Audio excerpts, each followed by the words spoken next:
আসসালামু আলাইকুম। ওয়ালাইকুম আসসালাম। আপনি অনুগ্রহপূর্বক আরেকটু জোরে বলবেন। আপনি কেমন আছেন? আলহামদুলিল্লাহ।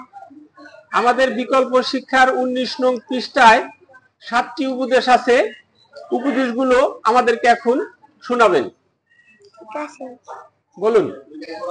1 নাম্বার, বিপদে প্রতিবেশীদের সাহায্য করব। 2 নাম্বার, সময় পেলে আত্মীয় স্বজন ও প্রতিবেশীদের খোঁজ খবর নেব। 3 নাম্বার, যত ছোট পেশার মানুষ হয় না কেন তাদেরকে অবহেলা করব না। 4 নাম্বার, বড়দেরকে সালাম দেব, সম্মানের সাথে কথা বলবো। গুড। 5 নাম্বার, আমার কথায় কেউ কষ্ট পেলে ক্ষমা চেয়ে নেব। 6 নাম্বার, পরিবারের সদস্যদের সাথে ঝগড়া বিবাদ করব না। 7 নাম্বার, সবসময় রাগ ধৈর্য ধারণ করে থাকবো। গুড। অনেক সুন্দর হয়েছে। আপনি এই উপদেশগুলো সব সময় মেনে চলবেন?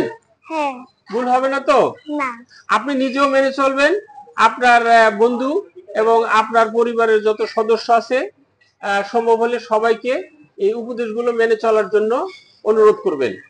তো আপনি ভালো থাকবেন, সুস্থ থাকবেন।